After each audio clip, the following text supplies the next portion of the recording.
হায়াতের জিন্দগিতে বেঁচে রেখেছেন, এই জন্য শুকরিয়া আদায় করি, বলি আলহামদুলিল্লাহ। আমি একটি প্রশ্ন উপস্থাপন করতে চাই।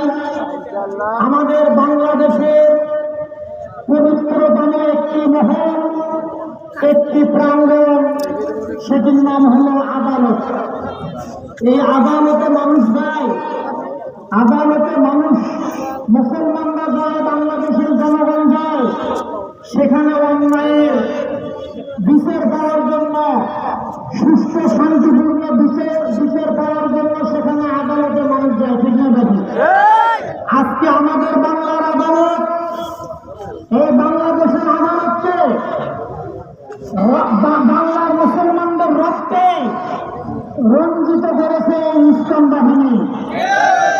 আজকে মানুষ যেখানে গিয়ে আদালত পাবে, যেখানে গিয়ে বিচার পাবে, সেই বিচার অঙ্গনকে আজকে এই সন্ত্রাসী, এই ইসলাম বাংলার জমিনকে, আদালত প্রাঙ্গনকে আমার মুসলিম ভাইয়ের রক্তের জবাই করার মাধ্যমে রক্তের বন্যা বয়ে দিয়েছে।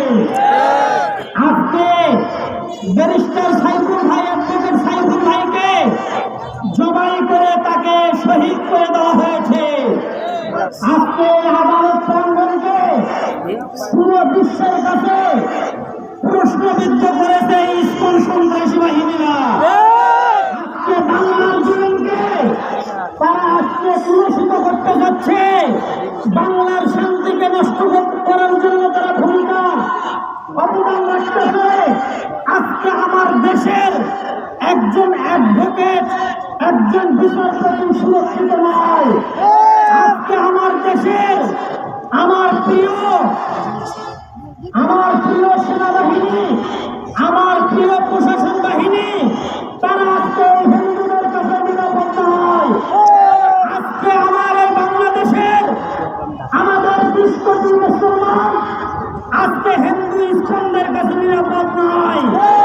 সেই ক্ষেত্রে আমরা সাধারণ আপামার জনগণ, আমাদের নিরাপত্তা কোথায়?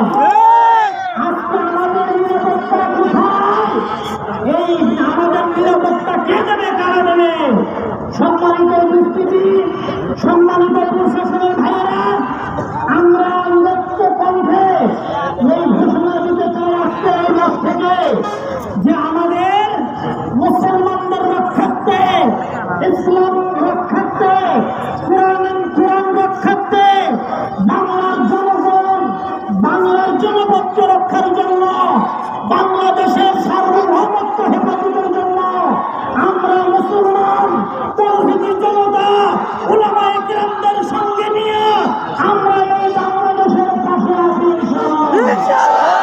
আমাদের রক্ত দিয়ে, আমাদের মাল দিয়ে, আমাদের জান দিয়ে আমরা এই বাংলাকে হেফাজত করে যাব ইনশাআল্লাহ। প্রশাসন ভাইয়েরা, আপনারা চোখ কান খুলে আপনারা শুনুন, এই বাংলার উলামায়ে কেরাম, বাংলার মুসলমান এই বাংলাদেশের দুশমন নয়, প্রশাসনের দুশমন নয়।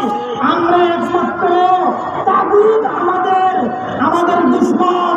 এই তাগুতকে উৎখাত করার জন্য, ইসলামকে কোরআনের রাস্তায় করার জন্য এই উলামায়ে কেরামরা সদা সর্বদা বাংলার জমিনে কাজ করে যাবে ইনশাআল্লাহ।